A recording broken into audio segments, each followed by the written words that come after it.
Hello मेरे प्यारे बच्चों, क्या हाल चाल? बढ़िया साहब। तो आज का हमारा टॉपिक काफी लाजवाब है। आज के इस वीडियो में हम आपको बताने वाले हैं कि आप बहुत ही प्रभावशाली तरीके से एक प्यारा सा निबंध कैसे लिख सकते हैं। बहुत सारे बच्चे परेशान हैं, उलझे हुए हैं। बच्चों, ये टॉपिक आपके बोर्ड एग्जाम में आपके नंबरों को बूस्ट करने में, नंबरों को बढ़ाने में काफी ज्यादा हेल्प करता है। क्योंकि बच्चों, ये जो निबंध वाला टॉपिक है ना, आपका बोर्ड एग्जाम में ये जो निबंध वाला टॉपिक है, ये पूरे 9 नंबर में पूछा जाता है। ये आपको भी भली भांति पता है। और आपको बता दें बच्चों, जो निबंध वाले मतलब जितने भी टॉपिक हैं, यानी किन पर निबंध पूछ सकता है, हमारे माइंड में ये थॉट रहता है, ये विचार होता है कि हम कितना मतलब कौन कौन सा निबंध तैयार करें। तो रटना नहीं रसगुल्लों, कोई भी चीज आपको रटना नहीं है। आप निबंध कितना रट सकते हो? 1 को रट सकते हो, 2 को, 3 को, ना कि आप 10-15 निबंध रट सकते हैं। बाकी निबंध की बात करें तो लगभग आपके जो भी क्वेश्चन बैंक है उसमें 30 से 40 होंगे। तो आप क्या सबको याद करोगे, सबको रट्टा मारोगे? ऐसा पॉसिबल ही नहीं है। इसको रटने बैठ जाओगे ना, बाकी तो सब भूल ही जाओ। इसलिए बच्चों, आज हम आपको एक बेहद आसान तरीका बताएंगे, कुछ ऐसी बातें बताएंगे बच्चों जो आपको बोर्ड एग्जाम में फॉलो करनी है और वो इन पर अप्लाई करना है। ठीक, आपको बता दें बच्चों, ये जो निबंध है, ये निबंध है आपका किस पर? विज्ञान पर निबंध आता है, या फिर वाणिज्य व्यापार को लेकर, या फिर शिक्षा पर, या फिर कृषि पर, या फिर बच्चों जनसंख्या पर, या पर्यावरण पर, या फिर सामाजिक एवं राजनीतिक चेतना पर। मतलब ये सारे टॉपिक आपके इन्वॉल्व होते हैं निबंध में। अब बच्चों, निबंध जो होते हैं तो यानी निबंध आपके इन्हीं में से होते हैं। ठीक, अब सब पर हम चलिए देख लेते हैं कि किस तरह के निबंध होंगे। और सबसे पहले आपको ये बता दें कि कौन मोस्ट इंपॉर्टेंट निबंध है, कि सबसे ज्यादा महत्वपूर्ण, जिनके आने की चांसेस बच्चों 90+ होती है। ये नहीं मान के चलिए भाई 90% श्योर है कि ये पूछे जाने हैं। तो चलिए देख लेते हैं। ठीक, आपको अच्छे से एक बार समझ लेना, फिर हम बताते हैं कि आपको निबंध कैसे लिखना होगा। तो सबसे पहले बच्चों, हमने पहले स्थान पे इसलिए रखा है क्योंकि ये आपका मोस्ट इंपॉर्टेंट है। भाई इससे ज्यादा इंपॉर्टेंट कुछ हो ही नहीं सकता, कि भारतीय किसान समस्याएं और समाधान। दूसरा क्या है बच्चों, कि भारत में भ्रष्टाचार कारण और निवारण। ठीक, ये भी काफी पूछा जाता है। या फिर तीसरा हम रख लेंगे बच्चों, बेरोजगारी समस्या और समाधान, बेरोजगारी समस्या और समाधान। या फिर चौथा हम देखेंगे, पर्यावरण प्रदूषण समस्या और समाधान। ठीक, यानी इस तरह से आपका होगा। और अगला हो सकता है कि भाई वर्तमान समाज में नारी की स्थिति। ठीक, कि नारी की क्या स्थिति है वर्तमान समाज में, नारी का क्या दर्जा दिया जा रहा, मतलब उनका आज पद क्या है, आज उनकी कैसी स्थिति है, उनका रहन सहन कैसा है, वो किस तरह से अपना जीवन जी रही है। ठीक, ये सारी बातों पर। ठीक है ना। चलिए, तो ये आपके 5 क्या है, सबसे पहले इनको स्क्रीनशॉट कर लीजिए। अभी हम आपको बताएंगे पढ़ना कैसे है, लिखना कैसे है, क्या करना है, सब एकदम क्लियर हो जाएगा। ठीक, चलिए इसको स्क्रीनशॉट कर लीजिए। हो गया बच्चों। चलिए चलते हैं हम अगला। ठीक, अगला जो भी है आपके आगे के, उनके को देख लेते हैं। छठवां है बच्चों कि आतंकवाद समस्या और समाधान।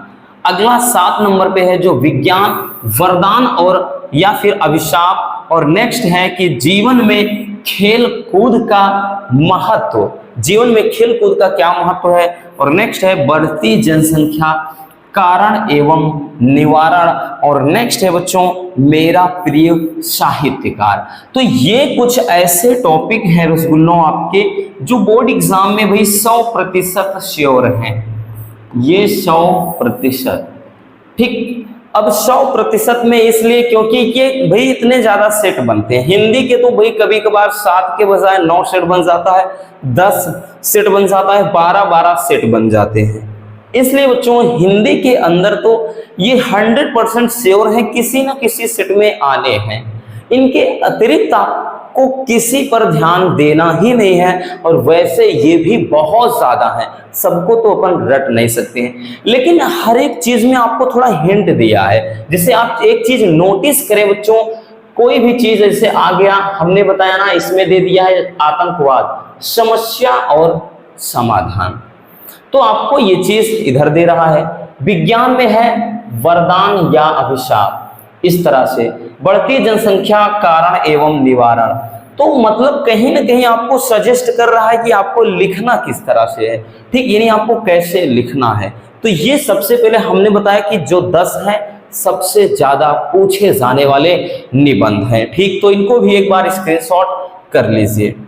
हो गया, चलिए अब थोड़ा आपको हम समझा देते हैं बच्चों, आपको बताते हैं कि लिखना कैसे है। जैसे बच्चों हम एक टॉपिक पिक कर लेते हैं, ठीक, जैसे लिख लेते हैं कि भाई जनसंख्या विस्फोट, क्या कर लेते हैं बच्चों, जनसंख्या विस्फोट हम उठा लेते हैं एक टॉपिक, जनसंख्या विस्फोट या बढ़ती हुई जनसंख्या, ठीक, बढ़ती हुई जनसंख्या या फिर अनियंत्रित जनसंख्या, इस तरह से बोलेगा। तो ये हमारा एक टॉपिक है जनसंख्या विस्फोट, और अपने को इस टॉपिक के बारे में लिखना है। तो देखिए बच्चों, हमने बोला ना, ये रट्टा नहीं मार सकते आपको अपना थोड़ा दिमाग लगाना है, जनसंख्या विस्फोट, और उसके बाद तो आगे यहां पर इस तरह से बच्चों आपको थोड़ा सजेस्ट करेगा, यहां पर लिखने के बाद इधर थोड़ा लिख देगा आपका कि भाई कारण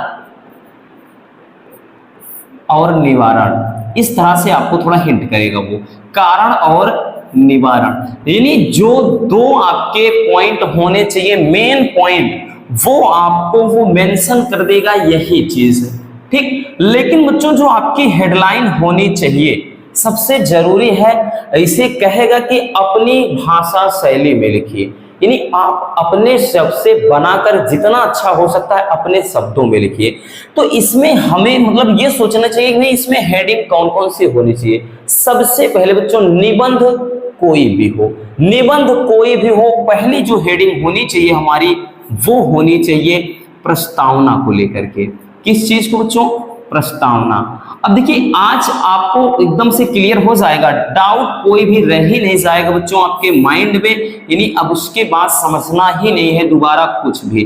तो प्रस्तावना में वही चीजें लिखी जाती हैं जो क्या है मेन होती है, यानी मेन पॉइंट होते हैं, यानी जो भी आपके क्या होते हैं हाईलाइटेड पॉइंट होते हैं, इसमें कुछ प्रमुख बातें लिखी जाती हैं, ठीक, कोई भी इसमें सबसे प्रमुख बातें लिखी जाती हैं, इतना ध्यान देना बच्चों, ठीक। इसमें हमने क्या बताया, जो भी प्रमुख बातें होती हैं वो लिखी जाती हैं, ठीक, इसके अंतर्गत यानी प्रस्तावना के अंतर्गत। निबंध कोई भी हो, जैसे भी लिख सकते हैं कि हम इसमें कि एक समय था जब भारत को सोने की चिड़िया कहा जाता था, लेकिन आज स्थिति ये है कि भाई आज एकदम से हमारा देश क्या है, जनसंख्या इतनी मतलब इतनी ज्यादा वृद्धि हो रही है कि पहले दूध की नदियां बहती थी, और लेकिन आज बच्चे को दूध के लिए यानी तरसना पड़ता है, ठीक, यानी दूध ढूंढना पड़ता है। तो एक ऐसी सिचुएशन है, और आज मनुष्य मतलब रहने के लिए, खाने के लिए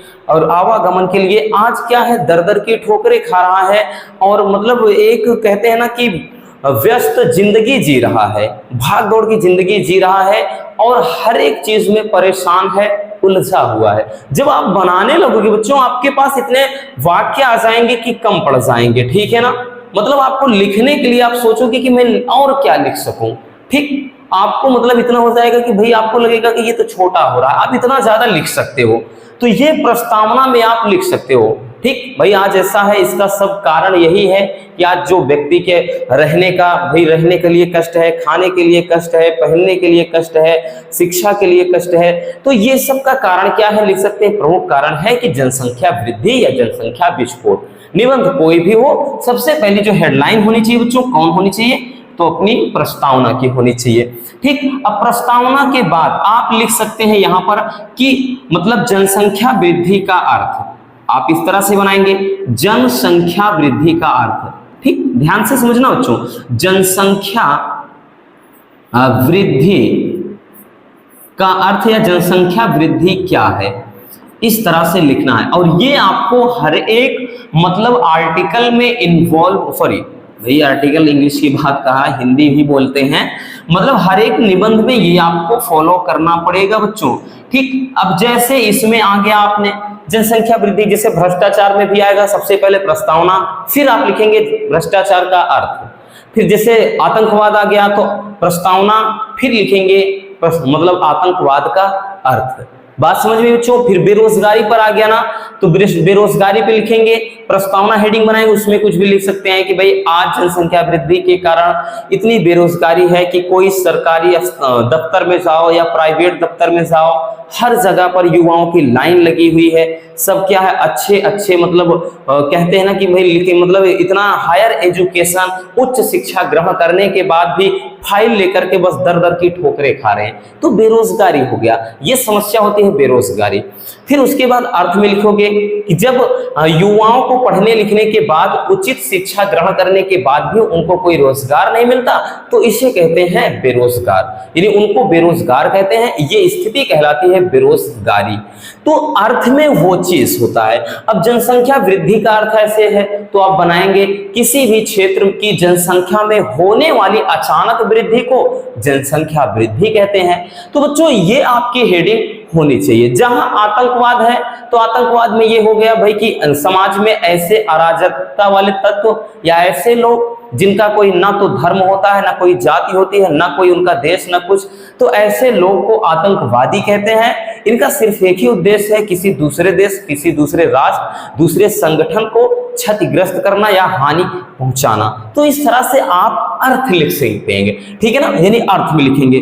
फिर अगली जो हेडिंग हमारी होनी चाहिए बच्चों, ठीक, अगली होनी चाहिए, हम आ जाएंगे अपने मेन पॉइंट पे। ज्यादा आपको हेडिंग बनाना ही नहीं है, हम नहीं कहेंगे 7 हेडिंग 8 हेडिंग बनाइए, वो सब फालतू की बातें हैं जो लोग बोलते हैं कि आप 10 बनाइए 15 बनाइए, नहीं, आपको बहुत ज्यादा नहीं बना, अपने भाषा शैली में, यानी आप कितना लिख सकते हैं, कितना सोच सकते हैं उतना करिए, ज्यादा कोई चक्कर में ना पड़िए, क्योंकि लंबा हो जाएगा ना बच्चों। अब लिखेंगे हमारा जो मेन था, अभी तक तो हमने आपको बता दिया कि भाई ये आपको 2 इन्वॉल्व ही करना है बच्चों। अब आ जाएंगे कारण, हम हेडिंग बनाएंगे, यहां पर लिख देंगे इस तरह से, ठीक, हम बनाएंगे कि जनसंख्या वृद्धि का कारण, क्योंकि ये जो आपको जो चीज कहेगा बच्चों, ये तो आपका मेन हो जाता है, इसी में ये हाईलाइट किया है, जनसंख्या वृद्धि या जनसंख्या विस्फोट लिखेंगे का कारण। अब कारण है तो भाई अब इसके लिए बताने की जरूरत नहीं बच्चों, आप कारण में भाई कुछ भी लिख सकते हैं, अब आपको इतना तो बताना है नहीं। एक बार आप सब जो निबंध है एक बार ऐसे बस सरसरी निगाह से पढ़ते चले जाइए, दिमाग में चीजें आ जाएगी। भाई अब जनसंख्या वृद्धि का क्या कारण हो सकता है, हमें पता है, कम उम्र में विवाह हो जाना, ठीक, या फिर जैसे बहुत लोग होते हैं लड़कों के चाह में लड़की का ही जन्म होता रहता है, बोलते हैं कि अब की बार लड़की हो गई, चलिए अगली बार लड़का होगा, पता चले लड़की हो गई, फिर चलिए अगली बार प्लानिंग करते हैं ना, अब की बार भगवान लड़का ही देंगे, फिर लड़की हो गई, तो ऐसे में 3 लड़की हो गई, भाई टेंशन में अलग सर पे बोझा आ गया कि यार ये लो, ये तो अब और भी भाई एकदम से समझ लो हालत खराब हो गई, क्योंकि अब तो इनको एजुकेशन भी अच्छा देना है, साथ ही साथ इनकी शादी विवाह करना है, लड़के होते तो कमाते तो कम से कम, ये दिमाग में, तो ऐसे जनसंख्या बढ़ गई। कुछ लोगों में है मानसिकता, कुछ लोगों की मानसिकता इतनी होती है कि जितने बच्चे होंगे उतना पैसा कमाएंगे, मान के चलो अगर घर में 5 लड़के हैं तो 10,000 महीने का कमाए, 50,000 रुपया महीना आया, लेकिन वो 5 बच्चे आ गए तो जनसंख्या कितनी बढ़ गई, अब 5 की शादी होगी, नन्हे मुन्ने उनके भी बच्चे होंगे, ठीक, कहां से जनसंख्या रुकने वाली है, नहीं रुकेगी भाई, ये धड़ाम हो जाएगा। तो इस तरह से आप कारण में कुछ भी लिख सकते हैं। अशिक्षा है, अनपढ़ लोग हैं, उनको कोई मतलब नहीं, वो हम दो हमारे दो होने, ये मतलब ये वाला नारा अप्लाई नहीं करते हैं कि हम दो हमारे दो, वो कहते हैं हम दो हमारे होने दो, कितना भी हो जाए कोई मतलब नहीं है, ठीक, तो ये हम दो हमारे दो वाला वो अप्लाई नहीं करते हैं। तो ये सब जनसंख्या वृद्धि का कारण हो जाता है।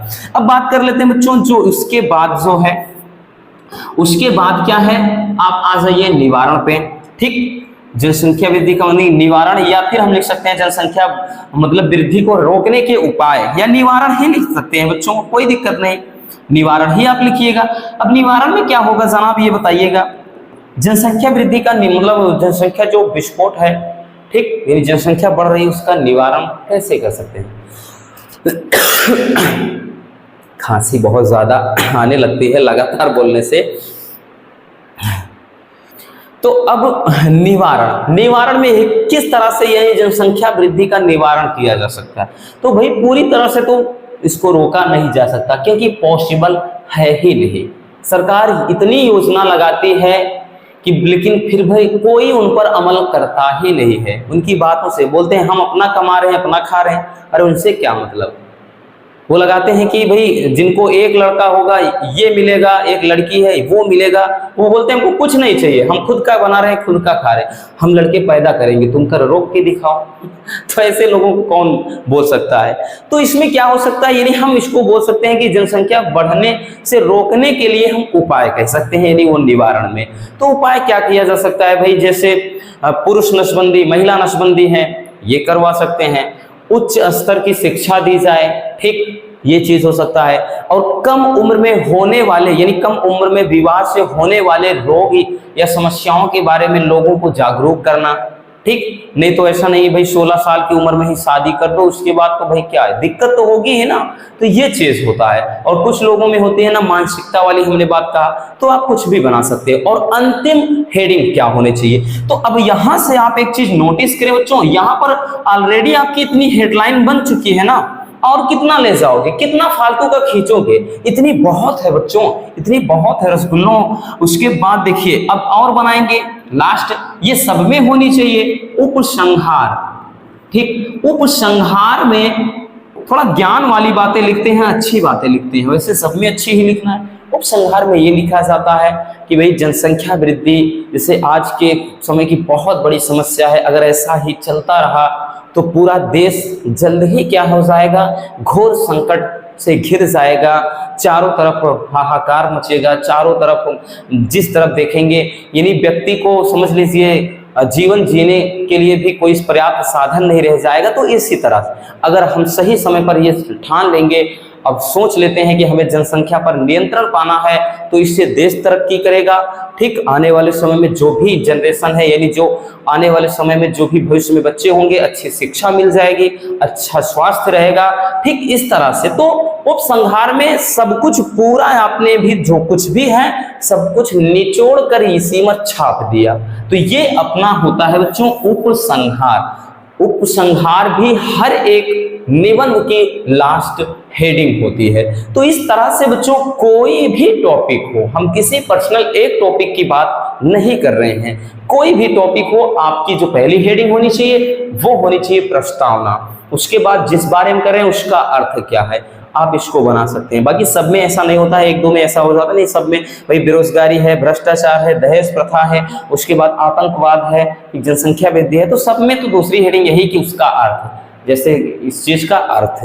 तीसरी है भाई वो चीज बोल ही देगा कारण, फिर उसके बाद निवारण, फिर उपसंहार। इस तरह से आप देखेंगे बच्चों तो ऑलरेडी 5 हेडिंग खुद बन जा रही है ना। बहुत ज्यादा बनाने का क्या मतलब, इतने में ही लिखने लगोगे कि आपका 150 200 शब्द 250 शब्द ऐसे भी पहुंच जाएंगे, ठीक। तो इस तरह से बच्चों आप बहुत ही सिंपल तरीके से किसी भी टॉपिक पर एक प्यारा सा अच्छा सा निबंध लिख सकते हैं, और आपको बोर्ड एग्जाम में पूरे 9 नंबर, जी हाँ, क्योंकि ये 9 नंबर में है इसलिए इस टॉपिक के आपको पूरे 9 नंबर मिल जाएंगे विदाउट एनी हेजिटेशन। तो बस आज के इस वीडियो में इतना ही।